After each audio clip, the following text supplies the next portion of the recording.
Good day and welcome to our People's Church at Home service. I'm so delighted that you're able to connect with us today. My name is Eugene Maswanganyi and I'm your host. Firstly, I'd like to offer words of encouragement to everyone going through any challenges or difficulties during this global pandemic. To those that have lost their loved ones, I extend my deepest and heartfelt condolences. The word of God found in the book of Proverbs, chapter 46, verses 10 and 11 reads as follows. He says, "Be still and know that I am God. I will be exalted among the nations. I will be exalted in the earth. The Lord Almighty is with us. The God of Jacob is our fortress." Please do not worry that God is blind to our tears, nor is He deaf to our prayers. He will never be silent to our pain, and He sees and hears, and He will deliver us. Right now, we are to start the offering message by Auntie Regina. Shortly afterwards, Pastor Mondli Cele will then begin with today's sermon. Just a quick reminder, Pastor Mondli has introduced our theme for the year, and it's called Build to Last. We're excited and ready to learn more from this series. Therefore, without any further delay, let us prepare our hearts in willingness to receive well the word of God. Keep well in the name of our Lord and Savior Jesus Christ. Thank you.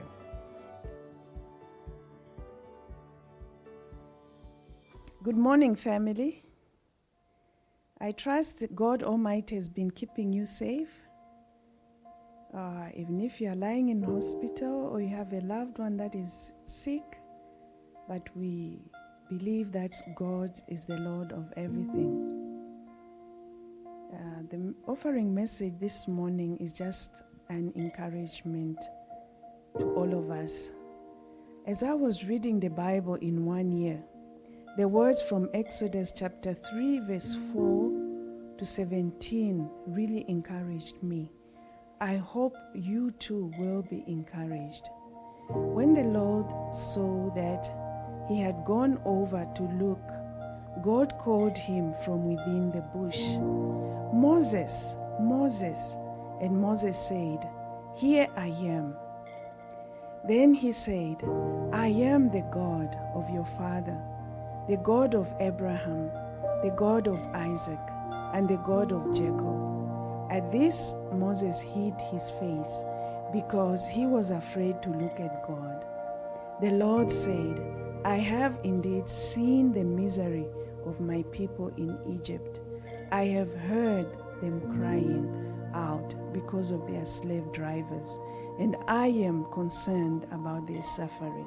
And in Exodus chapter 3 verse 17, the word of the Lord says, "I have promised to bring you up out of your misery in Egypt, into the land of the Canaanites, of the Hittites, of the Amorites, of the Perizzites, and the Hivitites, and the Jebusites, a land flowing with milk and honey."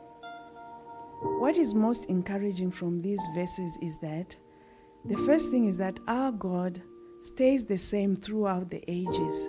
He says to Moses, "I am the God of your father, the God of Abraham and the God of Isaac, the God of Jacob." And in Hebrews, we are told, Hebrews chapter 13 verse 8, we are told that Jesus Christ is the same yesterday and today and forever, which means that the circumstances we are going through do not change who He is. He is not, number two, He's not far removed from our struggles. No matter the situation may be, He hears, He sees, and He is concerned. The third thing is that He promises to deliver us out of our trouble. The words, "and it came to pass," appear when I researched 396 times in the Bible, meaning that no situation is permanent. Even the corona, with all its devastating effects, did not come to stay. It too will come to pass. We may ask ourselves, "Lord, for how long will this continue?" But our God is faithful. Our Heavenly Father is faithful. He promised to bring the Israelites out of their misery, and He did in our today's reading. The Israelites spent about 430 years in Egypt as slaves, but God, in His wisdom and His appointed time, showed up. Our sorrows may linger, or they may not, but be rest assured that His deliverance will certainly come. Meanwhile, what should we do? We keep looking to God. He is our first and our last resort. We keep trusting Him, calling on Him when we are afraid, for God is our refuge and our strength. We keep loving one another as Christ loved us. And finally, we keep giving our talents and our resources to the house of the Lord. Let us pray. O God, our Heavenly Father, we give you thanks and praise that you stay the same throughout the ages. Whatever you did millions of years ago, thousands of years ago, you still deliver us. You still do the same things that you did many years ago.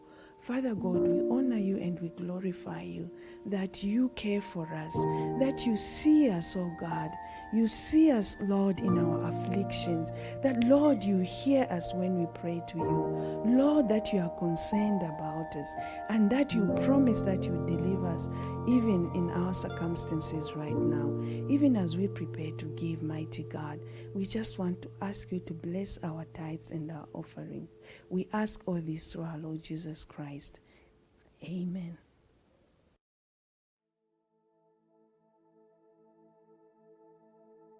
Good morning, church. Today, on the first Sunday of February, we are going to have communion, as it is custom within our household or within our family to have communion in the first Sunday of each month. Now, we need to remember this. Communion was instituted or was started by Christ Himself. When, before His death, He came together with His disciples and they had dinner, which is something we call the Last Supper. As I was preparing for this today, I realized something, that quite often when we do communion, we want to have it as something that is very somber, something that is very, very serious. We want to spiritualize it. I'm not saying it should not be spiritualized. We should. But however, it is important that we realize that this is about communion. This is about children of God coming together to do life together. Some people don't do communion like we do. Some people do braais. Some people invite one another to have their poikikos. And some have a lot of different other things. Some, in fact, come together to drink beer, to drink alcohol and get drunk. That is their form of communion. So for us as children of God, our communion should have a better meaning, because this communion is not only about engaging in eating and drinking, but it is intended for us to remember the words or the teachings and instructions of Christ, who said we must do this in memory or in remembrance of Him. However, it is very important, we need to be very careful as believers that as we do this in the church of the 21st century, we must avoid being like the church of Corinth that actually made Paul feel very sad, because in their coming together, if you read the 11th chapter, Paul says in their coming together, they come together to boast, not because they want to commune or to fellowship with one another. But he says, as we commune, we need to do this in remembrance of Christ. We must not do this to boast. As we say in our lingo, we say to shine. This is about remembering Christ. This is about remembering His death and the fact that when He shared with His apostles when he shared with those people, he was saying to them, take this and eat it. This is my body. And he gave them the chalice to drink from. And he said, drink this. This is a representation of my blood. So it is important, children of God, that when we commune, when we fellowship, when we eat and drink, we need to realize that it is intended to make us remember the death as well as the resurrection of Christ. We need to remember his body that was battered for us.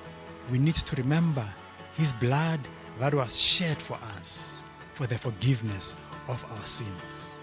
So family, as we partake in Holy Communion, let us remember Christ. Let us remember that it is about fellowship. It is not about drinking to get drunk. It is not about showing off to other people that we have better or that we can do better.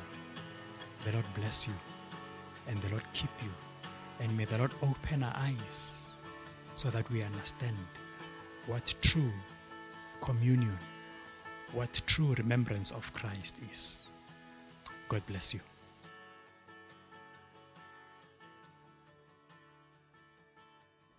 Good morning and welcome. So glad that you are able to join us again this morning or whenever it is that you are watching this. And so before we go into today's sermon, I just wanted to say that for those that are currently battling, the coronavirus and everyone who has been impacted and affected by the global pandemic and the virus, that you continue to be in our prayers. And if there's anything that we can do as a church and as individuals to just help carry the load and the burden, to be there alongside you and to assist you as you go through whatever it is that you are going through, that we are here and that you can reach out to us. You can let us know, and it will be an honor for us to come alongside you and to be there with you as you go through some of the difficulties that you are going through right now.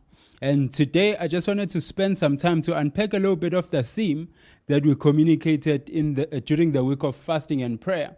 And in case you were not part of those messages, the theme for this year that we are focusing on is Built to Last. And today, I just want to preach a sermon titled A Picture of the Church. And I believe it's going to begin to shed some light into what that theme might practically look like. And before we go into that as well, there is a video that we prepared, a very short video that we prepared in line with this, that I would like to show it to you now.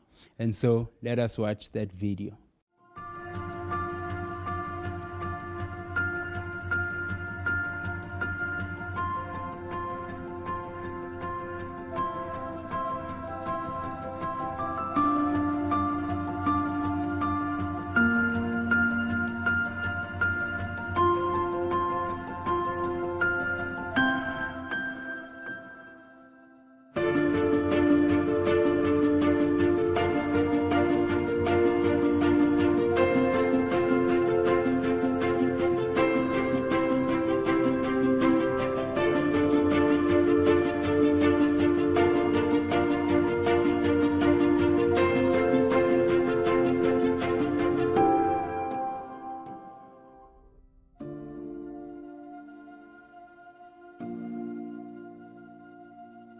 California's Bobcat fire exploding in size.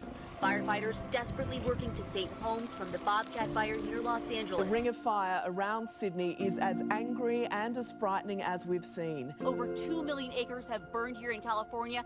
In Beirut, Lebanon, a massive explosion has torn through the Lebanese capital, Beirut, killing at least 70 people and injuring more than 3,700. Cyclone Eloise displaced thousands as it moved through the region. It affected South Africa, Botswana, Zimbabwe, and Eswatini, but Mozambique was the hardest hit. George Floyd repeatedly told the officers that he could not breathe.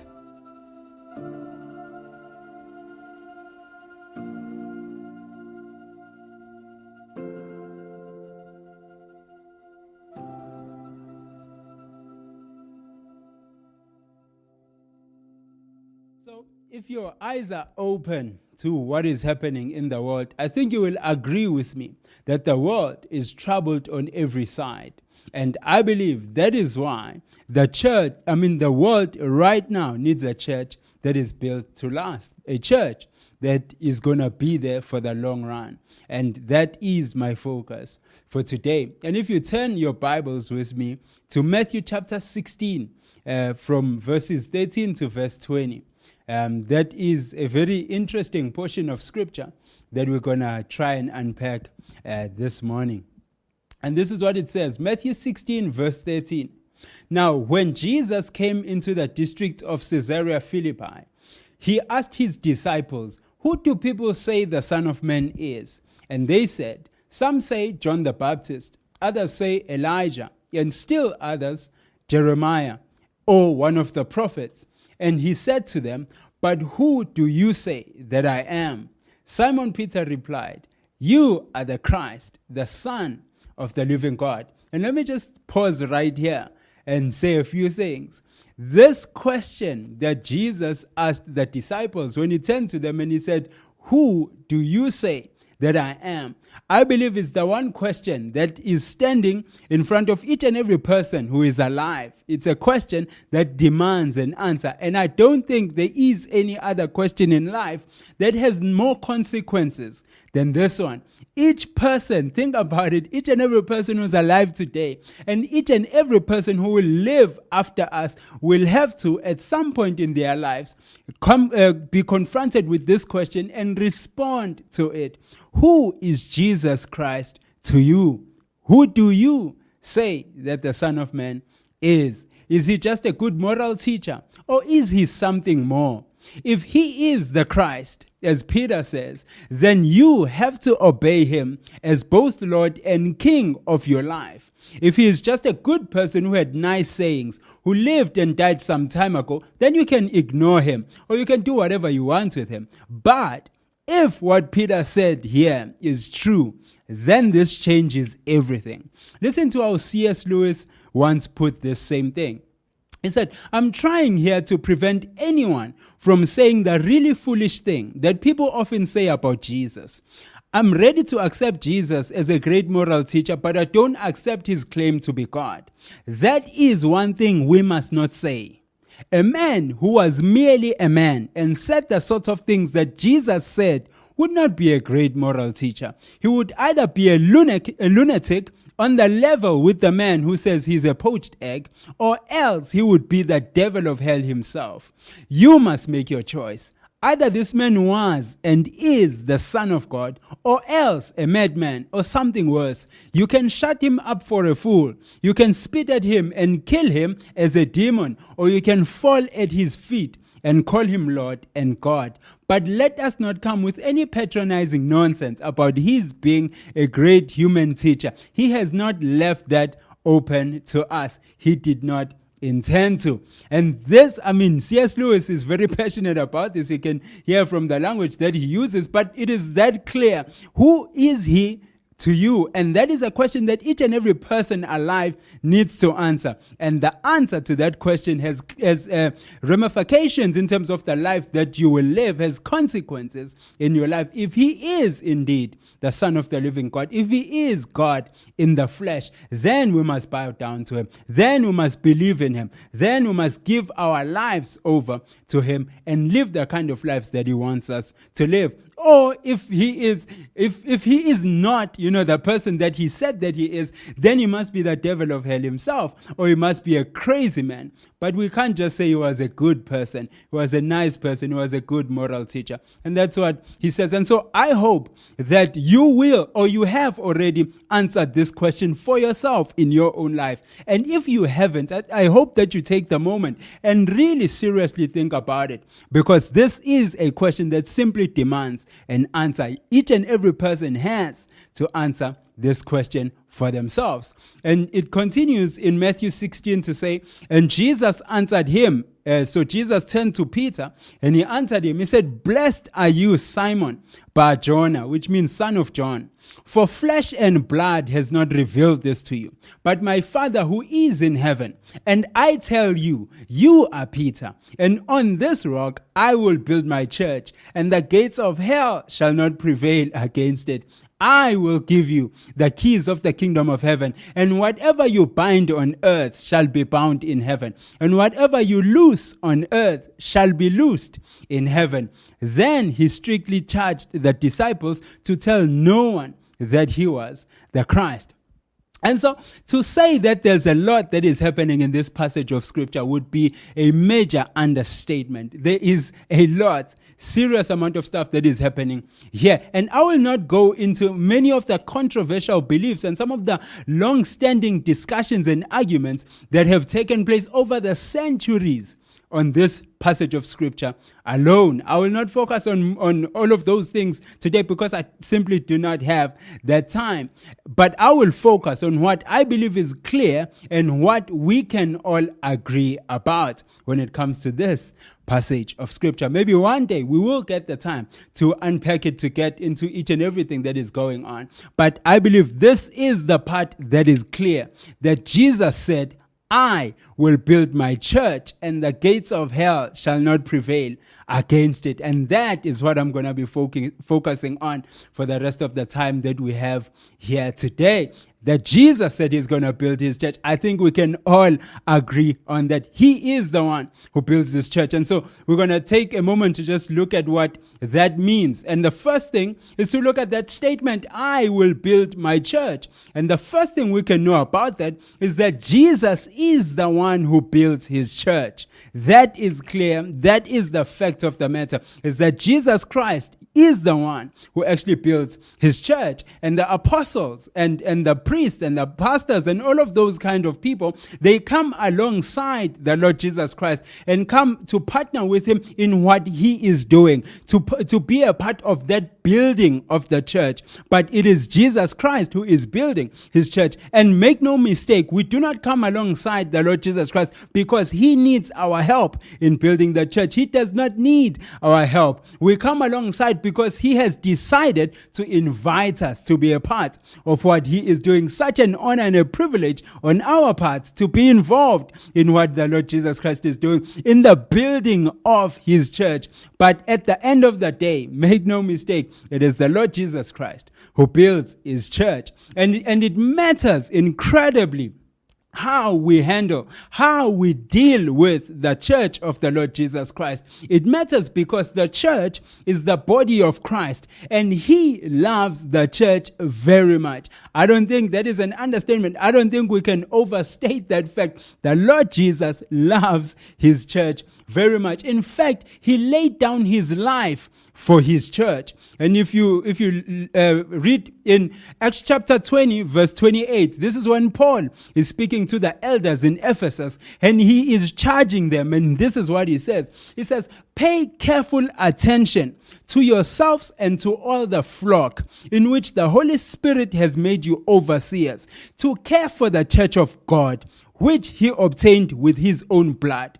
The church is precious to the Lord Jesus Christ. Perhaps it is more precious than you and I can actually understand. He laid down his life for the church. He purchased the church through his own blood, which is what this verse is saying. And so this tells us and teaches us that the church matters to the Lord Jesus Christ. The church matters to God. We cannot just handle the church anyhow. We cannot just behave anyhow in the church, especially those that are that have been given responsibility to care for the flock. They cannot just do anyhow because it matters very much how we behave, how we handle, how we deal with the church of the Lord Jesus Christ, because it is precious to him. He loves it. He paid a huge price, a high price to purchase the church and to give birth to the church. And the second thing that we can know is that the church belongs to Jesus Christ, as that verse in Acts 20 also tells us, that he is the one who purchased it.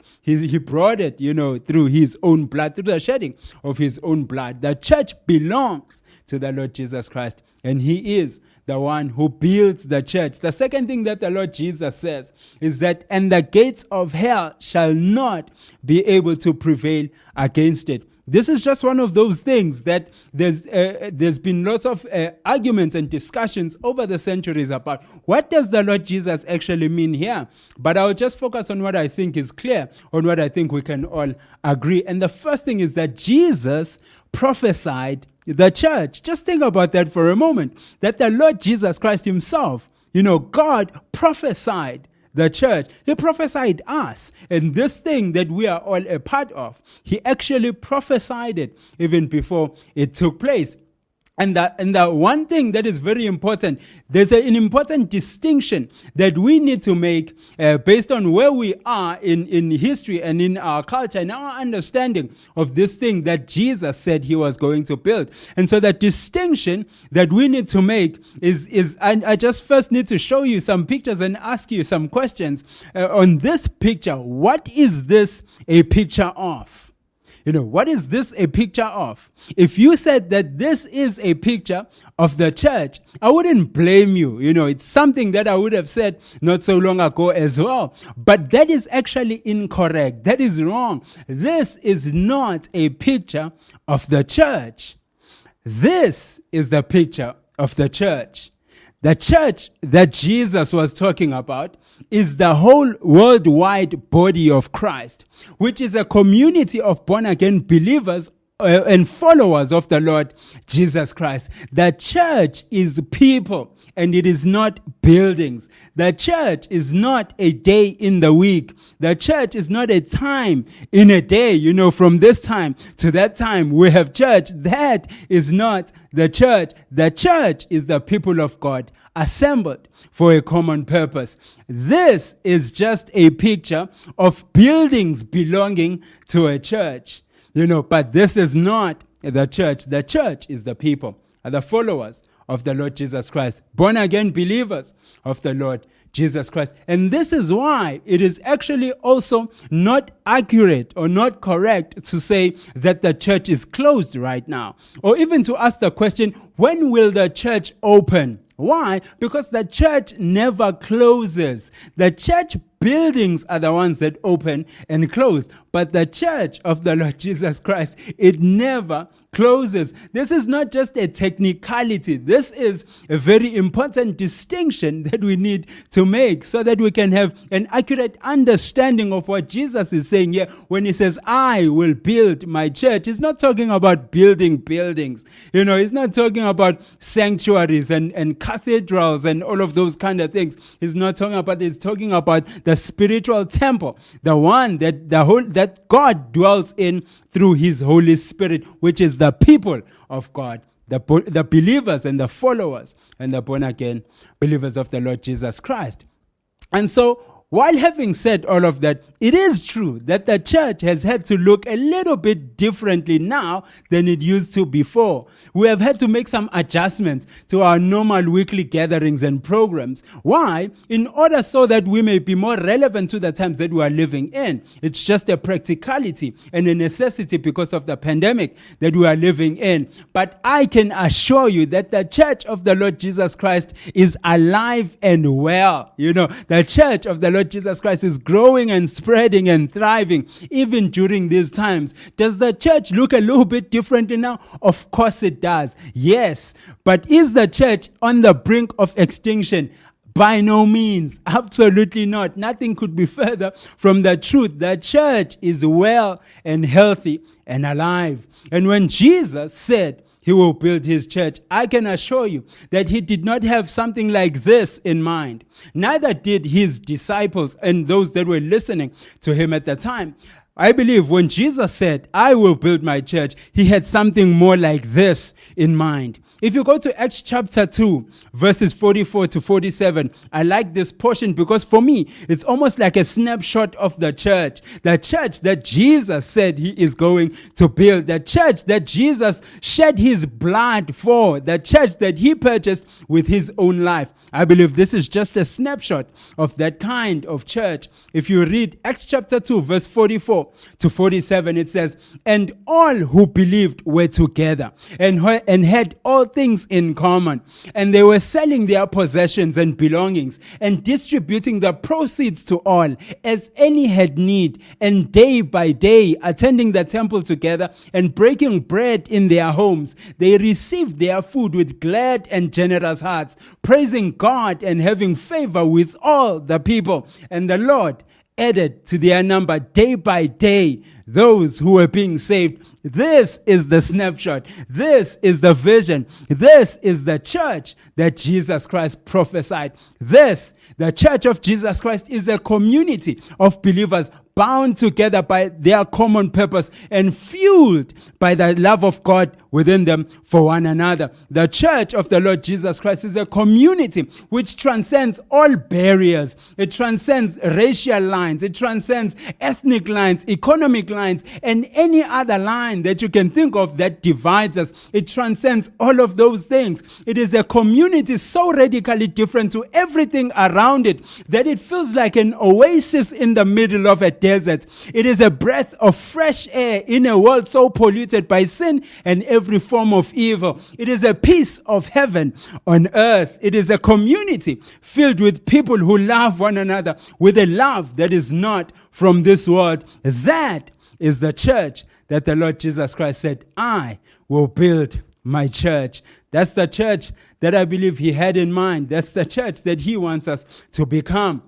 And last week, we had a very powerful and important message on the power of God's spoken word. You know, we're just reminded that there is tremendous power in the spoken word that proceeds from the mouth of God. And I was just thinking that even if something was going to happen, or if something could have, would have, or was supposed to happen, but just because he has said it will not happen, then because of that one thing, it will never see the light of day, because there is tremendous power in God's spoken word. What he speaks comes to be. You know, he calls things that are not as if they are, and just because he has called them, they become whatever he has called them to be. So now, just because Jesus said the gates of hell shall never be able to prevail against his church, guess what? They will never be able to prevail against his church. The church will always arise triumphant. The church will always remain standing because he has said it will. People can bend down or destroy church buildings, but no one will ever be able to destroy the church of the Lord Jesus Christ. Why? Because he has said so, because he has prophesied the church, and he is not a man that he should lie, nor a son of man that he should change his mind. If he has said it, he will do it. He has said the church will remain standing, and just because of that, it will remain standing. There is no amount of hardship that will end the church. There is no global pandemic. There's no persecution. There's no famine. There is no wildfires that will ever be able to put an end to the church of the Lord Jesus Christ, because the church of the Lord Jesus Christ has been built to last. It is not going anywhere anytime soon. And the last thing I want us to look at is the fact that the church is resilient. And if you look at the history of the church, you will agree with me that the church has faced more than its fair share of troubles. You know, in just the history of the church, evil empires have risen and they have fallen. But the church of the Lord Jesus Christ has remained standing more than 2,000 years later. It is still here. And one such empire was the Roman Empire during the reign of the emperor who was called Nero. I'm not sure if you know about him, but the church during that time did not have a good time at all. That was probably one of the worst times in church history, just in terms of the persecution that the church experienced when Nero was the emperor of the Roman Empire. And so basically what happened is that Nero blamed Christians for a fire that burned for a total of 9 days and destroyed about 2/3 of the entire Roman Empire. That fire was massive. It's very interesting because some people actually believe that Nero was the one who actually started the fire, but that is besides the point. So he blamed the Christians for that fire. And what followed after that is a period of intense persecution that I believe is unparalleled in all the history of the church. He tried by all means to stomp the church out of existence. He tried by all means to put an end to the Christian faith. He was at some point feeding Christians to lions during the gladiators, the games that they had there. And they would just feed Christians to lions. And then at other times, he would burn Christians as human torches to light up his gardens when he would have parties in the evening, just, for fun, just to light up and to create an ambience for his parties. He would light up Christians as human torches. That is some of the things that were happening to the Christian church during his reign, which was a very difficult and unprecedented time in the history of the church. But guess what? Despite all of that, the church continued to spread and to grow. And so it's very interesting because there's a gentleman by the name of Emilian Yaroslavsky. And he led a group that was called the League of the Militant Godless. And their main objective was to stomp out the Christian faith once and for all. And he is later quoted as saying, Christianity is like a nail. The harder you hit it, the deeper it goes in. And so needless to say, Emilian is dead and forgotten. And the church is still standing to this day. And let me end with this quote that I found from John Ortberg in his book, Who is This Man? This is what he says in the book. He said, famous people often seek to preserve their legacy by having others named for them. The Bible mentions various characters named Herod or even Herodias, who were intended to remind us of Herod the Great. On the day after Jesus' death, no one in the tiny circle that knew his identity was naming their new babies after him.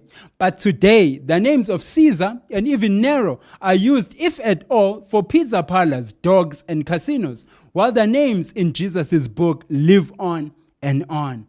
Jesus said, I will build my church, and the gates of hell shall not prevail against it. And right now, I do sense that morale is a little bit down, is a little bit low in Christian circles because of what is happening. People are asking themselves, is this the end? Why is God not doing anything? When is God going to show up? And this may be the end of something. Let us be honest about that. But the truth of the matter is that it is not the end of the church of Jesus Christ. And even right now, if you can believe it, the church is spreading and growing. So let us take courage and keep the hope alive because Jesus said it. It is going to happen as he has said it. Nothing will ever be able to put an end to the church of the Lord Jesus Christ. We are part of something that is here for the long run. We are part of something that has been built to last. Let us pray. Heavenly Father, we thank you so much, Lord, for the privilege of making us part of your church and making us part of what you are doing here on earth. Father, we thank you that we are part of something, Lord God, that has been prophesied by you yourself. And just because you prophesied it, it is going to happen just as you said it will. The church is not going anywhere.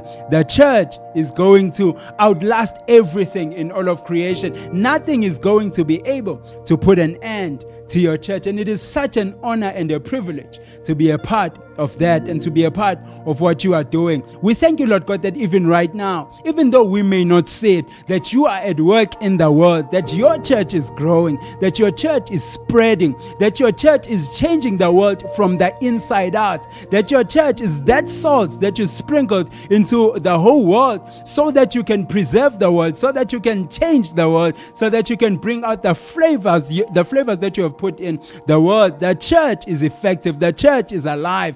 The church is well. the church is not in danger of extinction. We thank you, Lord God. We pray that you can help us to fix our perspectives, to help us to fix our eyes upon the things that you are doing right now in the world, and that you may, our hope, Father God, inside of us may rise, Lord Jesus, because we know that you are in control. We know, Father God, that you are not worried. We know you are not scrambling. We know you are not pacing the room, but you are in control of everything that happens here on earth. We pray that you help us to trust you. We pray that you help us to be able to rest and to rely upon you and upon your word, even during these times. We thank you so much, and we honor you. We bless you in Jesus Christ's mighty name, now and forevermore. Amen. Amen. Take care, and God bless you. Thank you very much, Pastor Monley, for today's teaching. That was a life-changing message. Let us remain encouraged, knowing that through prayer, the Holy Spirit can transform our lives. Let us remember that when God's people seek His face and not His hand, with a broken and repentant spirit, God will hear from heaven and heal our lives. He will heal our churches, our communities, our nation, and world at large. May our Lord's peace be with you. Wishing you all a highly favored and productive week ahead. God bless.